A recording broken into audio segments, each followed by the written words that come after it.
गांव की एक उजड़ी हुई दुकाने में 12 वर्षीय सीमा अपनी मां के साथ रहेगी गई पुरानी चीजें साफ कर रही होती है। उसे बचपन में अपनी दादी की ढोलक पर गुनगुनाती खबरों की आवाज याद आती है। तब उसकी नजर एक धूल भरी टूटी फूटी रेडियो पर पड़ती है, जिस पे दादी ने लिखा था, हमेशा सुनो जब भी तुम्हें अकेलापन लगे। सीमा रेडियो में बिजली लगाकर पुरानी एफएम फ्रीक्वेंसी घुमाती है तो एक मधुर महिला की आवाज आती है, सीमा, तुम सुन रही हो? सीमा डर के साथ जवाब देती है, हाँ। कौन हो आप? आवाज, मैं तुम्हारी दादी, पर तुमसे बातें करने आई हूँ।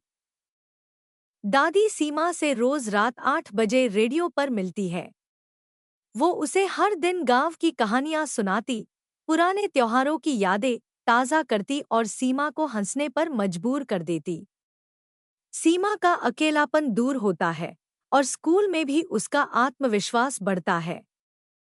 एक दिन सीमा रेडियो पर आवाज को फोन करने की कोशिश करती है, लेकिन हमेशा सिर्फ सटीक 8805 के बीच ही कनेक्ट होती है।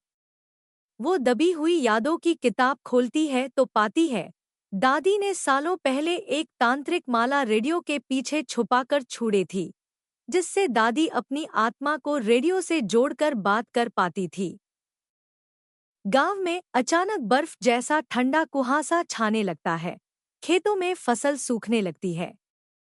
सीमा समझती है कि दादी की आत्मा रेडियो से बंद हो जाने वाली है और अगर माला नहीं मिलेगी तो दादी हमेशा के लिए रेडियो में फंस जाएगी।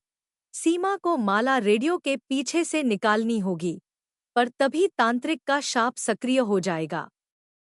उसे दो काम करने हैं, दादी की यादों को सीने से लगाना और आत्मविश्वास से रेडियो के पीछे के तांत्रिक संकेत को पढ़ना। सीमा आंसुओं से भरी आंखों से कहती है, दादी, मैं तुम्हें खोना नहीं चाहती। वो माला निकालकर रेडियो पर टांग देती है। चकमक के साथ रेडियो की नॉब घूमती है और दादी की आवाज शांति से गुनगुनाती है, मुझे अब चला जाना होगा, पर मैं हमेशा तुम्हारे साथ हूँ। रेडियो से एक सुर्ख गुलाबी रोशनी निकलती है। भावुक होकर दादी के स्वर धीमे धीमे गायब होते हैं। अगले दिन सीमा उसी रेडियो से गांव के बच्चों को पुरानी कहानियां सुनाती दिखती है। रेडियो पर हल्की सी धड़कन महसूस होती है, जैसे दादी का प्यार अभी भी वहां गूंज रहा हो। Don't forget to like, share, subscribe.